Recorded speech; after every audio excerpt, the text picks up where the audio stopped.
Hello, everybody. Welcome to this edition to Understanding Your Health. My name is Todd Scarborough, along with Dr. Tom Butler, and we just sit here and rap about different health issues. Tom is a chiropractor, and Tom, you've been a chiropractor for 100 years, it seems like. Going on 34. 34 years. That's fantastic. And the reason Tom is here, he's probably one of the most intelligent guys. He balances me out a lot here on the show.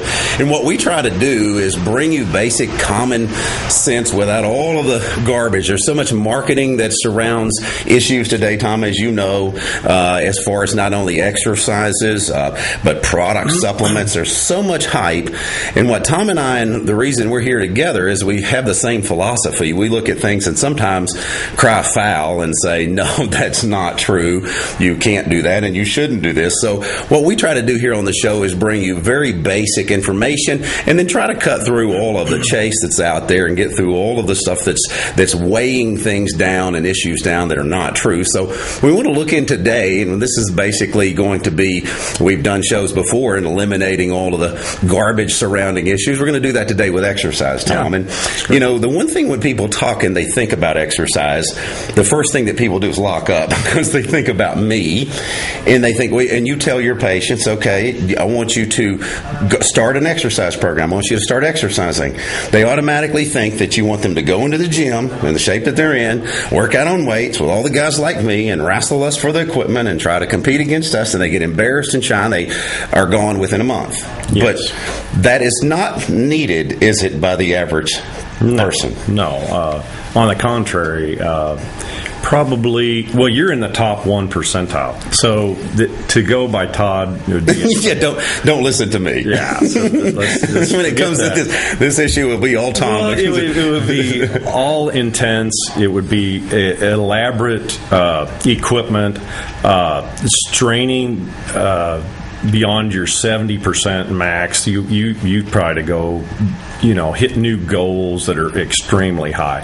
That is totally what's not necessary. Right. Basically, Todd, let's just think in just pure simple form. I just read on the internet, it's the biggest website for fitness, and they said by the year 2030, 100% of the adult population in the United States will be considered fat or obese. Obese, yes. Let's stop that if we can. I mean, let's don't worry about winning Mr. Arkansas, winning Mr. USA. I agree whatever. Totally. I just want to.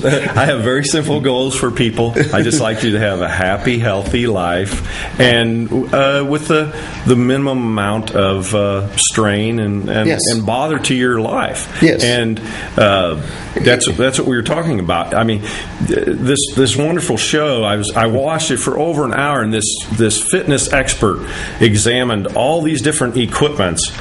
And at the end, I thought it was so interesting because he actually was the sponsor for one of the pieces of equipment. And the interviewer said, which piece of equipment is the best? And so he sat there for a minute, and he didn't talk, and I could tell he was really going to give an honest answer. And he goes, well, you know what? He said, the ones that you would use. He said, if you'll use that, he says, I don't care. This one's got this advantage. He went into the specifics. But when he got done, he just said, just the one that you won't quit using. Absolutely. So Absolutely. What do you think about that? In fact, that's the best answer, because when I tell people and I give my speeches and I tell them, look, you don't have to go in and yell at the dumbbells like I do, obviously, to stay in shape and get in shape. But ultimately, you have to find an exercise, Tom, that you like to do, that you enjoy doing. And if it's not something that you enjoy or something that you're going to tolerate, at least, you're not going to stay with it long enough. And you know as well as I do, it's about consistency in the exercise. It's not necessarily about anything else other than being consistent through your life, because the reason people are obese and overweight is because they're consistent with eating junk food and eating the wrong food and consistently sitting down and not moving the body. You reverse that course and stay consistent for a period of time, you notice a big difference and a big change. But brings up a great point, Tom, and we'll go to a break here and talk more about it when we get back. But we want you guys to realize that when it comes to exercise, and that's what we want to do on the show, give you some basic tips to get you healthy, maintain maintain your health, maintain your weight without going to the extremes. Now, if you want to, fine. I love it personally. I love doing it. That's the reason I do it. But you don't have to do that. And Tom is right. It's the ones that you use, the equipment that you will use and stay consistent with, and then it's about moving the body. And that's what we'll talk about when we come back from the break, is how you can move your body, have fun, and not be bored and not have to deal with meatheads like me. So hang on, folks. We'll be back after the break.